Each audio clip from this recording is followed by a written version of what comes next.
안녕하세요. 저는 호남 호국기념관의 호군이에요. 6.25 전쟁이 시작되자 호남 지역의 군인, 경찰, 어린 학생들은 국가와 가족을 지키기 위해 전쟁터로 향했어요.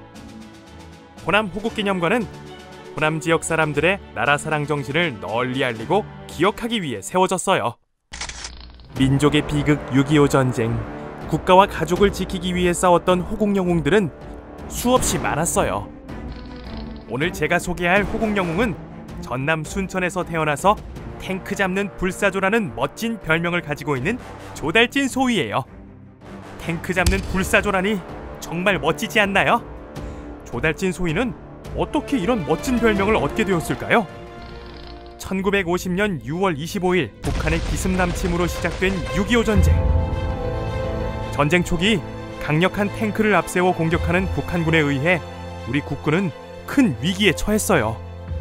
당시 조달진은 국군 제6사단 19연대 소속으로 춘천 동북방 고지 방어를 맡고 있었어요. 국군 제6사단은 북한군의 3차례 공격에도 유리한 지형을 이용해 춘천을 지켜내고 있었어요. 하지만 북한군의 탱크로 인해 많은 어려움을 겪고 있었죠. 전차를 이용한 북한군의 화력에 국군은 속수무책이었어요. 고민 끝에 국군은 이렇게 거대한 탱크에 맨몸으로 맞서 싸울 이른바 육탄용사를 모집하기 시작했어요. 육탄용사란 자신의 몸을 무기로 적을 공격하는 용감한 군인을 상징하는 말이에요. 지원한 30여 명의 군인들 중 집안의 유일한 아들인 독자나 몸이 약한 사람들을 제외한 총 11명이 선발되었어요.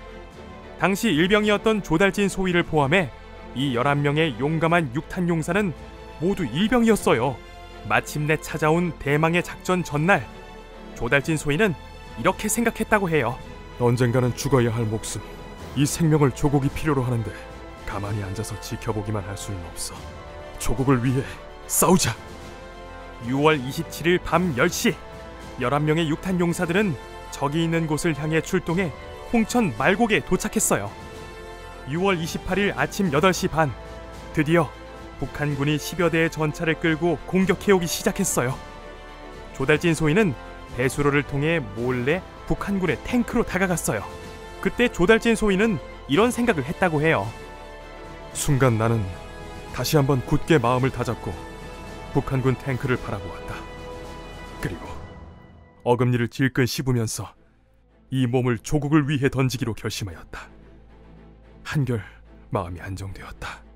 조달진 소위는 북한군의 탱크 위로 뛰어올라가 포탑을 열고 수류탄 2발을 집어넣은 뒤 절벽 아래로 떨어졌어요. 큰 폭파 소리를 듣고 조달진 소위는 그대로 정신을 잃었어요. 정신을 차리고 보니 북한군의 전차는 산산조각이 나 있었죠. 당시 전투에서 이 11명의 육탄용사들은 9대의 전차를 파괴했어요. 단 1명의 부상자만 생겼을 뿐 모두 무사했답니다. 이후 조달진 소위는 경북 상주군 유곡전투에서 또다시 적의 전차를 4대나 파괴하기도 했어요. 이런 활약으로 조달진 소위는 탱크 잡는 불사조라는 멋진 별명으로 불리게 되었어요. 정말 대단하죠? 조달진 소위는 육탄으로 북한군의 탱크를 공격하는 용맹과 투지를 발휘하여 국군의 사기를 높이는 공적을 인정받아 1950년 한국인 최초 미국 동성훈장, 1950년 10월 을지 무공훈장, 1951년 화랑 무공훈장, 2011년 태극 무공훈장을 받았어요. 이곳은 조달진 소위가 태어난 순천시 주안면에 있는 조달진 추모공원이에요. 공원에는 조달진 소위의 멋진 얼굴 조각상과 추모 비석들이 세워져 있어요. 나라에서는 추모공원 앞 도로에 조달진로라는 이름도 붙여주었대요. 조달진 소위는 현재는 대전 현충원에 안장되어 계시답니다. 지금까지 탱크 잡는 불사조 조달진 소위에 대해 자세히 알아보았어요. 호남의 6.25 전쟁 이야기가 많이 알려지지 않았지만 호남의 호국 영웅들은 수없이 많았어요. 이들의 희생은 오늘날 대한민국이 있게 한 큰 힘이 되었습니다. 그리고 저 호근이는 전쟁의 포화 속에서 용감하게 싸웠던 호남의 영웅을 상징한답니다. 우리 호국 영웅들에게 감사하는 마음을 가지며 호구니 페이퍼 토이를 만들어 볼까요?